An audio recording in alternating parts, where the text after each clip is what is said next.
In 1992, in his television interview from prison, John Gacy presented himself to the public as a man deeply concerned with the breakdown of family values. Do you realize by 1993 that 50% of the American families will be single-parented? And that shows a breakdown in the church and not being able to hold families together. And for this reason, children run away from home and seek love in other places. Twice divorced himself, he still claimed to live his own life according to very strict standards. I've always looked after my children, even now. A lot of things that my dad did, I refuse to do, because I don't believe in hitting children. A good father, a concerned citizen. He said he was also a dedicated community servant. I always felt that service community and community service to others, you know, in my religious background, I felt if you serve other people, it'll come back to serve you. Ironically, for people who knew Gacy before his arrest, his statements were actually believable because the public life of John Gacy was that of a model citizen and loving father. As the bodies, one after another, were pulled from Gacy's house in December 1978, there was no group more stunned than the group of people who considered themselves Gacy's friends. I still find it hard to believe him. I've known the man 4.5 years, and I thought the world of him. To those who knew him, John Gacy was not only a successful businessman, he was also a good neighbor. Routinely, he opened his house for lavish holiday theme parties. But what many remembered about him most was that he often dressed up as a clown to entertain children. At the top of it all, I mean, he used to do a lot of his charitable work. In other words, the guy was a clown, and he put on shows and all that, and the kids there, he treated the kids real good and all that. But now, with the bodies being pulled from his basement, the world discovered another side to John Gacy. And suddenly, people wanted to know, who was this Dr. Jekyll and Mr. Hyde? Attorney Greg Adamski, who later represented Gacy, discovered Gacy operated by his own rules. Most of the things that all of us value, John had no value for at all. John didn't value other life. John didn't value other emotions. John didn't value any institutions. John didn't value the feelings of other people. John Gacy grew up in Chicago. His father was reportedly abusive, and he had some health problems as a child. He was close to his mother and only sister. In his adolescent years, Gacy loved to dress up in uniforms. He scored 118 on an IQ test, which is in the bright normal range. He told doctors after his arrest that he committed his first murder when he was 15 years old and then couldn't stop. He made the statement in 1979 to the psychiatrist hired to help in his defense, Helen Morrison. He started the pattern of what later is described as almost an addiction to homicide. And that's so similar to someone who's an addict that they'll be doing all right, and then there's a certain point where they almost have a craving. And it's not that they're after a human being, it's not that they've had a fight with anyone, it's not that they've remembered some traumatic episode from their childhood. It's just that simple and that terrifying.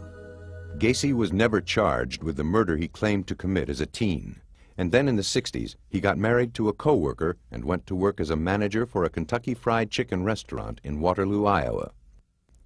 He became active in a local civic organization, the JCs, even named Man of the Year. Gacy had a young wife and children, but was developing a penchant for sex with young boys. In 1968, at age 26, he was convicted of sexually assaulting a teenage boy. He was sentenced to 10 years, but because he was such a model prisoner, he served only 18 months. Returning to Chicago, now divorced, he made a clean start, rejected his family, and became involved in Democratic Party politics, and was even photographed with then First Lady Rosalind Carter. He also married a childhood friend who had 2 young daughters of her own. In the early 70s, he began a small contracting business called PDM, Painting, Decorating, and Maintenance. Outwardly, Gacy maintained a life that appeared meticulously in order. But unusual stories about him occasionally surfaced, like this one from a young man Gacy picked up for a night of cruising in March 1978. I got in the car with him, and shortly after I got in the car with him, he placed a rag over my face, of which turned out to be chloroform, and proceeded to have a lengthy drive, and every time I would come to, the rag would go back over my face, and I remember him carrying me into his house, and then he put the rag over me, and that's the last thing I remembered until I found myself about 5:30 in the morning on the steps right by Lincoln Park, half dressed, my face completely burned. Another young man described a night of torture to then State's Attorney Terry Sullivan. He made him take his clothes off and tortured him with candles in one room, then filled the bathtub and would take him from the floor of the one room into the bathroom and shove his head underwater for excruciating long periods of time, to the point where this kid passed out a couple of times. It's amazing he didn't die at that particular time. Neither story was believed, dismissed by police as lovers' quarrels. John Gacy's public persona never changed until the day the bodies were found, and Gacy's real story became a national news story, shocking even veteran crime reporters. I could not understand how a man living in the city of Chicago, who was respected apparently by neighbors, active politically, could be responsible for doing something like this. To this day, it defies logic how he was able to kill 33 people and bury most of them on his property and get away with it for a number of years. Later, it was learned that Gacy began burying the bodies under his house in 1972. By 1978, he believed the crawl space was full and found another way to dispose of his victims. After his arrest, he took police to a bridge over the Des Plaines River.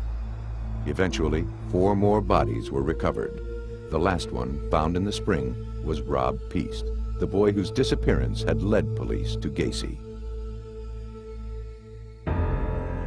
In April 1979, John Gacy was indicted for the murder of 33 young men and boys, the largest number of murders ever charged to one person in U.S. history. Gacy's ploy to lure his victims, when we continue on Crime Stories.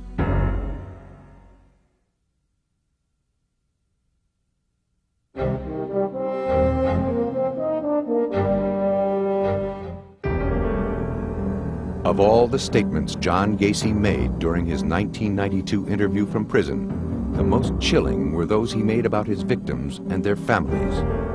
His contempt for them was obvious. That one mother that gets on television all the time who thinks I should be given 33 injections, I think she ought to take 33 Valiums and go lay down. She goes on Geraldo Show and all these other shows talking about, I think it's Maori, I think is the name. Her Marine son. Her Marine son, if her Marine son was so great, what the hell did he run away from home 12 times? From the beginning, Gacy's victims were known as numbers that represented nothing more than the sequence in which they had been found.